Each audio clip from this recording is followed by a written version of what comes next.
Pessoal, muito boa noite. Conosco para a entrevista coletiva pós-jogo, o técnico Guto Ferreira. A gente está aqui embaixo, vamos tentar colocar isso ao vivo no nosso canal oficial no YouTube, se não dela, sobe depois, tá? Vamos abrir aqui o giro com uma pergunta para cada. Se der tempo, a gente faz uma sequência da segunda pergunta, mas o certo vai ser uma pergunta para cada. Lembrando que esse placar de 8-3 na história oficial do Goiás de jogos oficiais é a primeira vez, e a última vez que o time tinha marcado 8 gols numa mesma partida foi em 78 pelo Campeonato Goiano, quando goleou o Santa Helena por 8-1. Quem está ao vivo, quem vai abrir, por favor. 30 segundos. Pedro, 30 segundos ainda, Pedro? Pô, você... Não, chega, estou falando demais, quem tem que falar é vocês. Vamos lá, Pedro. Se o Pedro Rabelo da TBC, que está ao vivo, tem os direitos da transmissão, abre aqui a entrevista coletiva, depois a gente segue na sequência.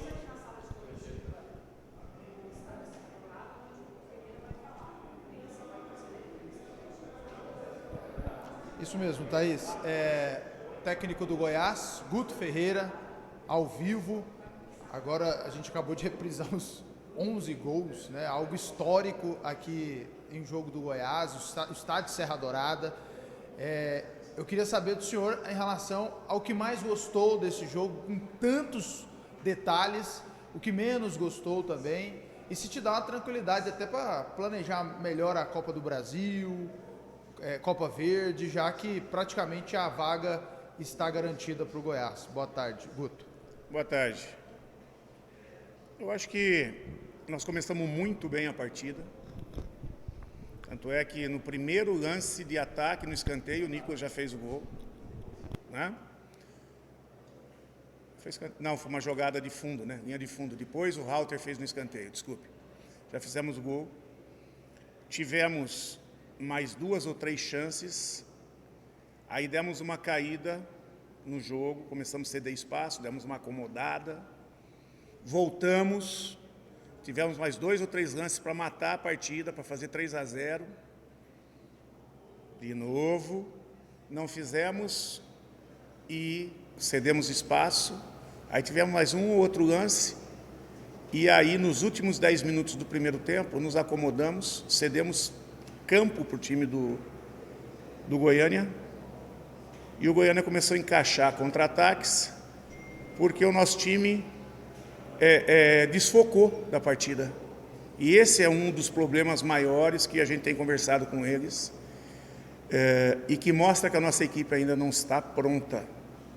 Ela vem evoluindo bastante, mas ainda ela oscila no aspecto de concentração.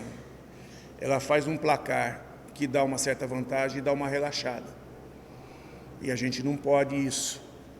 E isso é uma coisa que a gente vem cobrando, e não é o grupo, isso aí é normal do ser humano, né? A maioria das equipes, enquanto elas estão num processo de afirmação, acontece isso. Não é esse time do Goiás, não é esse grupo do Goiás. Qualquer equipe passa por esse processo.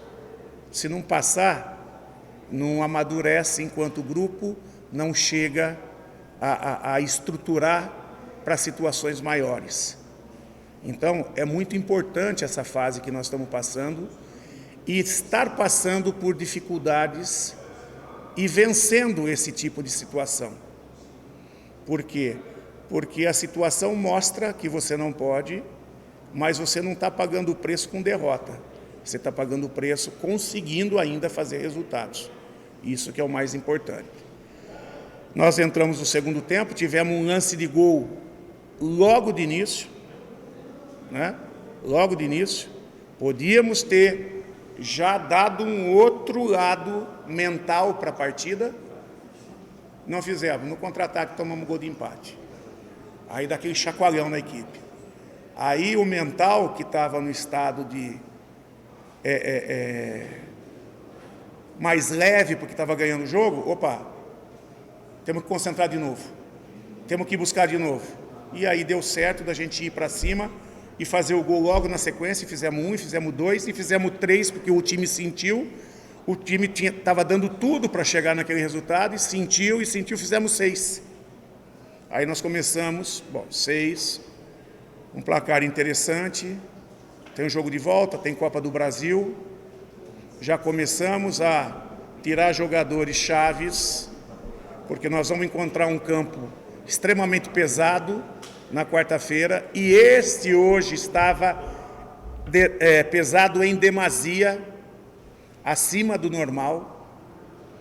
Você vê que o campo estava tão irregular que o segundo gol do Goiânia era uma defesa encaixada do Tadeu, só que a bola deu na toceira de grama que foi arrancada pela partida porque estava muito fofo o campo e tirou do Tadeu, em cima do Tadeu. Aí o Tadeu ainda conseguiu rebater a bola e no rebote nós tomamos o gol. São situações que o campo provoca. E o campo provoca por quê? Porque ele está muito fofo e pesado. Aí nós fomos para cima, fizemos as trocas, tal, tivemos uma chance, não fizemos o gol, saiu uma bola parada, desatenção nossa, tomamos o gol. De novo uma oscilada, só que daí tem a situação do primeiro tempo, tem a situação do segundo tempo ali. Aí o time voltou de novo, opa, peraí. Aí fomos para cima, fizemos o sétimo, fizemos o oitavo e tivemos até chance de fazer mais, né? E tivemos, a partir do terceiro gol que nós tomamos, nós tivemos uma postura defensiva mais efetiva. Professor, você vai falar, teve muitas coisas que aconteceram na partida que num campo rápido, que não é muito fofo, é difícil de acontecer. Porque um dos lances de gol deles, nós subimos para o contra-ataque, perdemos o gol e no contra-ataque eles fizeram o gol. E a gente tinha descido já em 2 contra-ataques. E o nosso time, os 4 jogadores, de certa forma, fizeram muita força para ir. E a volta, ela foi pesada. Tanto é que a gente teve que recompor com 6. E a gente não conseguiu recompor com 6. 4 ficaram muito à frente da linha da bola. O que é isso? É momento ainda, é estágio de quem está ainda no início. A gente jogou os últimos 3 jogos num campo mais leve. Minto. Depois nós saímos para o campo do Morrinhos, mas o campo do Morrinhos não estava tão pesado assim. Hoje o campo estava muito pesado. E tudo isso nós temos que ir melhorando. E o ano vai fazendo com que eles vão entrando em condições melhores e melhores e melhores. Uma outra coisa também, nós vínhamos jogando dentro de um padrão interessante de jogo, fizemos 2-0, nós começamos a sair um pouquinho do padrão e começamos a forçar muita bola por dentro, onde a marcação do Goiânia estava mais efetiva. Aí começa a ser de contra-ataque, né? Então são os erros nossos. Os acertos, volume altíssimo de ataque, alternância por dentro, por fora, virada, inteligência, mesmo sob pressão, saída de bola qualificada na maior parte do tempo, confiança, enfim, de 0 a 10, de 0 a 100%, quantos por cento o Goiás jogou muito bem? 85%. 15% o Goiás oscilou. É sinal que o Goiás vem numa crescente. E com volume cada vez maior, com uma alternância, com uma quantidade de movimentos cada vez mais interessantes. Você vê, Nicolas 2, Vinícius 1, Bruno 2, Cauã 1, me ajudem aí. Felipe 1, Lucas Rauter 1 e Cauã já falei, não, Felipe Costa falei, Bruno Melo 2, enfim. Enfim, muita gente fazendo gol, inclusive os dois zagueiros. E os dois zagueiros em bola parada. Uma foi falta, mas as outras duas foi jogada de bola parada. O que mostra também a qualidade crescente nas bolas paradas, né? Então, é bastante coisa para a gente ficar satisfeito, mas nós não podemos empolgar. O resultado não nos garante nada, nos dá um pouco mais de tranquilidade para o próximo jogo, mas não garante nada. Tem mais 90 minutos para a gente jogar e ter que jogar bem. Tem que jogar bem. E nós temos uma partida importantíssima na quarta-feira e a nossa equipe, o nosso adversário não vai jogar, vai ficar descansando e treinando, se preparando para jogar contra a gente. Então tudo isso conta, tudo isso conta. Portanto, pezinho no chão, respeito ao máximo a equipe do Goiânia, para que no próximo jogo a gente possa fazer mais uma partida muito boa e possamos nos classificar. E que quarta-feira a gente possa ter toda a estrutura, todo o aprendizado, porque a partida não vai ser fácil, mas que a gente possa sair de lá classificado com um grande jogo que a gente faça. Boa noite, Guto. Tandara Reis, da Rádio Bandeirantes Goiânia. Você falou sobre humildade, né, sobre não se empolgar. Como frear a empolgação do elenco num momento como esse, em que o time constrói um placar tão elástico num jogo tão decisivo? Mostrando que é muito simples, mostrando que a hora que eles relaxaram um pouco, o adversário complicou o jogo para eles. Quem tem que empolgar é a torcida. A torcida pode fazer o que quiser, festejar, é o direito dela, e nós trabalhamos para construir essa felicidade, essa alegria. O nosso trabalho é para isso, é para deixar o torcedor feliz.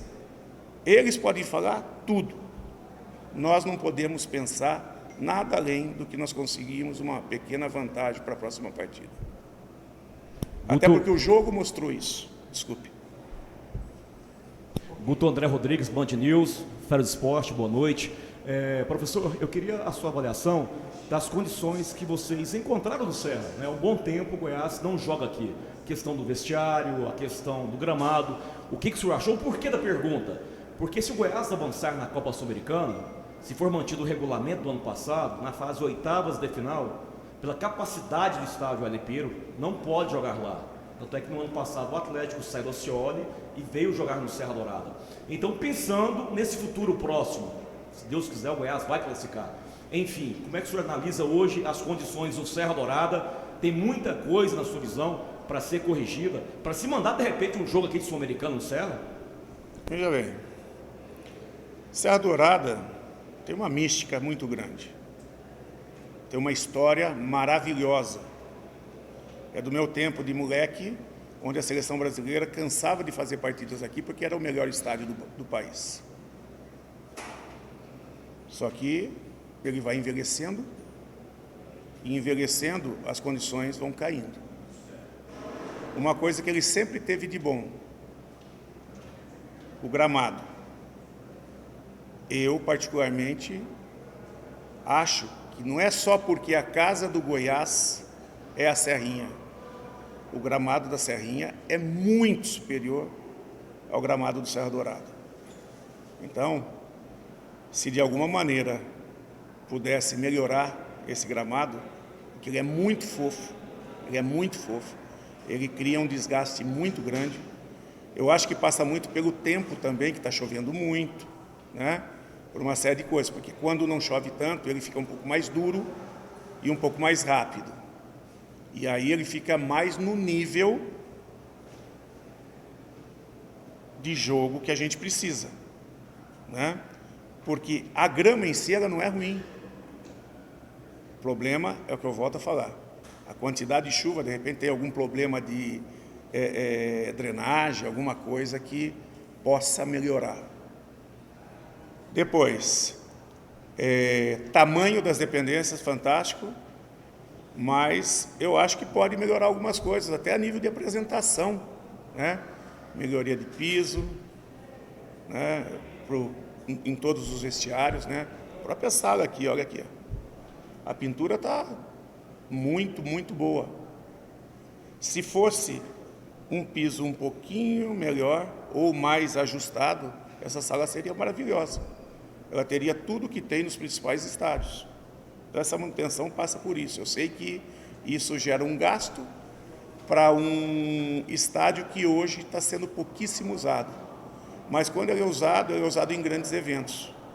E grandes eventos que mostram o estado de Goiás, a cidade de Goiânia, para o mundo todo. Então, ninguém quer apresentar a sua casa um barraco. Ou uma casa antiga, né, toda desarrumada. Eu, como goiano, com todo respeito, eu me sinto envergonhado, o senhor de fora, chegar numa sala dessa com um odor desse. Eu imagino, de repente, ver o jogo com um time de fora do Brasil, e aí a delegação de fora sentindo esse odor que nós estamos sentindo nesse momento aqui nessa sala. E vou falar outra coisa. Eu fico envergonhado, aí eu vou goiano. Desde 2016, que a gente viemos várias vezes para Goiânia para jogar aqui em Goiânia e fomos treinar no Serra Dourada, na Serrinha. E a gente saía encantado com as dependências da Serrinha. E a Serrinha melhorou, porque ela aumentou sua estrutura através de arquibancadas e tal. Então, o estado da Serrinha, ele crescendo, ele vai ter o tamanho e a apresentação ideal de um Goiás forte. E o Serra Dourada, estruturado com pequenos ajustes, vai poder mostrar sim o que o Serra sempre foi. E que essa mística do Serra continue sendo, porque é um estádio maravilhoso. A parte externa do estádio, a arquibancada, é um estádio maravilhoso. A parte interna carece de melhorias. E o gramado carece de melhorias. Né? Isso é o que eu penso, vocês perguntarem a minha opinião. Volto a dizer, é uma emoção cada vez que a gente vem para o Serra Dourada jogar. Mas se tiver que optar entre jogar na Serrinha e no Serra Dourada, eu faço opção pela Serrinha. Professor, aqui. Tá ouvindo? 1, 2. Bom, vou fazer sim, porque não sei se está dando. Hoje, antes do jogo começar, eu vi várias famílias que vieram com criancinhas pela primeira vez no Serra por conta do tempo que ficaram sem jogar aqui. E, inclusive, um bisneto, veio o avô de 90 anos e o bisnetinho de 4 anos. E era a primeira vez do bisavô assistindo um Goiás e Goiânia aqui e do pequenininho. Queria que você falasse assim sobre o que você acha que eles estão levando desse jogo de um 8-3, de um jogo histórico, principalmente num clássico que é tão importante aqui para o povo goiano. Cara, eu fico muito feliz cada vez que a gente consegue ter família no estádio. Quando o futebol ele volta a ser uma atividade de lazer para a família, isso não tem preço. Quando a gente volta a atingir a família, isso é sinal que está tendo segurança, isso é sinal que o futebol, a cultura do futebol continua sendo importantíssima para a família, porque ela aproxima as pessoas. O simples fato de torcer, de acompanhar futebol, aproxima as pessoas. Ele é um assunto de integração e de aproximação. Integração social e aproximação. Ele jamais pode ser um assunto de divisão. Jamais pode ser um assunto de briga, de guerra. Tanto é que o futebol, através do Pelé, já parou uma guerra. Então nós temos que olhar por esse lado. A volta das famílias, a vinda das famílias, mostra o quanto o futebol é importante. A gente fica muito feliz com isso. E que bom que a gente pode ter pessoas desfrutando de um jogo como esse, porque a alegria do futebol são os gols. Você vê 11 gols numa partida, eu tenho certeza que as pessoas saíram felizes com o espetáculo apresentado. Por quê? Porque houve entrega. E foi um momento onde os ataques tiveram certa vantagem sobre as defesas. Né? Um futebol de 0-0, ele pode ser muito bonito, pelo alto nível de competitividade. Mas sempre quando sai um gol, ele é mais bonito. Peraí. Só uma seguradinha aí, deixa eu só encerrar aqui. Galera, valeu. Professor, obrigado. Nós vamos continuar com o link, o mesmo link, em Nicolas. Depois, na sequência, o Bruno Melo, uma pergunta para cada, por favor. Senta lá, pula aí o negócio aí, para você não derrubar meu fio. Já posiciona direitinho aí.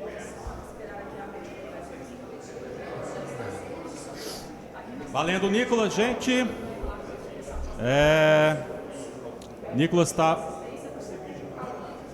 Vamos com o Nicolas. Quem está ao vivo aí? Você vem cá, Tandara, do outro lado aqui. Já abre aqui uma pergunta para cada. Tá? Vamos ser... Nicolas, camisa 9. Nicolas, boa noite, parabéns pela vitória. Eu queria que você falasse um pouquinho da experiência de jogar no Serra Dourada, né? Afinal de contas, é o seu primeiro jogo com a camisa do Goiás aqui no Serra Dourada. É maravilhoso, né? Eu acho que, como eu já falei anteriormente hoje, né, no jogo, o Serra é um patrimônio do futebol brasileiro. Eu acho que todo jogador deve, merece. Eu, felizmente, minha estreia com a camisa do Goiás aqui dentro do Serra, eu pude fazer 2 gols, já havia jogado, né, contra, né, então é muito bacana, é muito legal. Acho que a equipe toda fez um grande jogo, todos fizeram por onde, fizeram um grande trabalho, buscamos gol a gol, trabalhando bastante as jogadas. Então, para mim, eu fico muito feliz em estrear. Acredito que deu bastante gente também no Serra hoje, então a gente fica muito feliz com o resultado e com a vitória também. Pode ser. Nicolas, eu acabei de perguntar para o professor, porque hoje tinham muitas famílias, crianças que estavam vindo a primeira vez por conta do tempo que o Serra ficou, que o Goiás não veio jogar no Serra, né? Então, como é que você sente, assim, de repente, de uma criança levar uma lembrança dessa, da primeira vez no Serra, um placar de 11 gols? É legal, eu acho que o Goiás tem muita história aqui dentro, né? Então eu acredito que os pais, né, os familiares trouxeram as crianças e até mesmo pessoas mais velhas, né, talvez tenham vindo pela primeira vez. Então isso é bacana. Eu tenho certeza que eles ficaram com uma lembrança, uma memória muito bacana do dia de hoje. Não é todo dia que acontece um placar desses, né? Sabemos que não é normal, não é natural, mas a gente construiu esse placar com muito respeito e com muita seriedade também. Nicolas, e em cima desse placar construído, né, é claro que para jogador é complicado até afirmar que o Goiás já está classificado, mas é uma baita vantagem, não tem como esconder isso. O Goiás praticamente está aí com uma mão e meia nas semifinais. Como eu te falei, a maneira que a gente respeita essas quartas de finais é jogando, né, tendo seriedade, buscando gol a gol. Não é fácil, né? Acho que você abrir um placar desses logo no primeiro jogo das quartas de final. E a gente teve méritos, a gente teve competência, e agora é saber com maturidade, né? Saber administrar. Mas antes do segundo jogo, nós temos um jogo no meio de semana pela Copa do Brasil. Vamos pensar no jogo de quarta primeiro e depois ter certeza que a gente vai com um time muito forte também para o próximo final de semana para tentar decretar, né, essa classificação, essa afirmação para as semifinais do estadual. Cadê o Bruno Melo? Como fugiu? Agora vamos com o Bruno Melo. Dá uma seguradinha aí, Nicolas. Deixa eu só fazer aqui a transição. Vamos lá, Bruno. Beleza, Nicolas? Pega suas indumentárias aqui, seu Gatorade, o fone de ouvido. Rapaz, esse fone de ouvido aqui é top, hein? Presente pro Fernando Lima depois. Seu foninho. Vamos com Bruno Melo para a gente fechar aqui as entrevistas. Vamos lá, né, Tandara? Leva lá, Fabinho, o microfone para Tandara. Só o grupo Bandeirantes de Comunicação que está aqui hoje. Agora. Não, tem mais Goiás. Ele vai ficar corajoso, ele vai falar. Esse processo aqui é uma faca. Pode ir. Vamos dar então em sequência as entrevistas aqui após o jogo no Serra Dourada. Vamos dar aqui o início à entrevista coletiva do zagueiro Bruno Melo. Bruno, eu queria que você falasse um pouquinho da sua relação com o Serra Dourada, né? Afinal de contas, seu último jogo aqui contra o Goiás, você marcou um gol e hoje você marcou 2 gols. Eu queria também que você falasse um pouquinho sobre frear a empolgação, que é algo que o Guto Ferreira abordou na entrevista dele, que o Goiás não precisa se empolgar com esse resultado. A minha relação com o Serra é muito boa, né? Ontem, na entrevista, eu falei que a última vez que eu tinha jogado aqui contra o Goiás tinha feito gol, né? Pelo Fortaleza. E falei que esperava que acontecesse de novo. E fui feliz ali em fazer 2 gols, mas a equipe toda está de parabéns, né? Que fez um grande resultado, na minha opinião, um grande jogo, desconcentrou um pouco. É normal isso aí, mas o professor cobra a gente bastante, que não aconteça isso nos próximos jogos, que jogos mais difíceis virão pela frente. Bruno, parabéns pela atuação, pelos gols, né, pelo Goiás. E aí, 2 numa só. O seu gol de falta é treinamento, é dia a dia. E no treinamento dia a dia, como é que tá a briga ali? A briga não, perdão. Né, esse treinamento de vocês. Porque o Felipe recentemente marcou um gol de falta. Nós já sabemos que o Bastos bate falta muito bem. Como é que é o dia a dia de vocês com relação ao treinamento de faltas? Né, essa cobrança interna de vocês, o gol foi resultado de treinamento, né, ou de falta, e um outro ponto, abordei com o Tadeu isso e com o Guto Ferreira, o reencontro com o Serra Dourada, né? O que você sentiu do Serra? Da questão gramado, da questão vestiário, da estrutura que vocês receberam aqui no Serra? Ali o gol de falta é treinamento, né? O professor, no final dos treinos ali, a gente escolhe alguns para bater falta, e tem um Felipe Baixo, tem um Felipe. Eu brinco até com o Felipe, que fazia tempo que ele não fazia um gol de falta. E olha que eu conheço bastante o Felipe. Eu não me lembro o último gol que ele fez de falta. Mas é questão de treinamento, né? A gente treina bastante e no jogo ali eu fui feliz, né? E falando um pouco do reencontro aqui com o Serra, para mim, como eu sou novo, né? Cheguei esse ano. Para mim foi ótimo, né? Receber ali a torcida compareceu, né? E como eu lhe falei, né? A última vez que eu tinha jogado aqui foi em 2018, se eu não me engano, 2019. E o gramado estava um pouco pesado, mas a gente manteve a nossa intensidade que a gente vinha jogando nos jogos e fez um grande resultado. Boa noite, Bruno, Vitor Pimenta do Mais Goiás. Parabéns pela vitória, pelos gols também. E perguntei na coletiva sexta, né, sobre o jogo da Copa do Brasil. Agora tem o jogo aí, né, pela frente. O Guto estava mesclando, né, o jogo sim, o jogo não com vocês.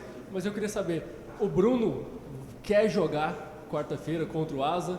Como é que fica esse jogo depois de hoje? Dá uma confiança a mais para vocês, até mesmo em uma partida difícil contra o Asa fora de casa? Eu sempre procuro fazer o meu melhor, né? Eu sei que o grupo do Goiás é muito forte e essa opção aí eu deixo para o professor, né? Essa dor de cabeça eu deixo para ele. E o jogador sempre quer jogar, né? E no meu caso não é diferente. Eu vou querer jogar, né? Mas o Guto sabe quem que ele vai estar em campo para ir em busca do grande resultado lá e a classificação, que não vai ser um jogo fácil. Eu já joguei contra o Asa lá, sempre é jogo difícil, sempre é jogo de muito contato. Mas o Guto sabe quem que ele vai pôr, os 11 que ele vai pôr dentro de campo em busca da vitória. Bruno, dá uma seguradinha aí. Valeu, obrigado. Obrigado aos colegas, obrigado Bruno Melo, antes o Nicolas, primeiro o Guto Ferreira, nas entrevistas aqui no estádio Serra Dourada. Lembrando que as entrevistas foram gravadas, devido aqui embaixo, aqui no Serra Dourada, não teve como ir ao vivo, já ela sobe para o YouTube. Um ótimo fim de semana a todos, aquele abraço, fiquem com Deus, tudo normal em Goiânia e tudo de bom.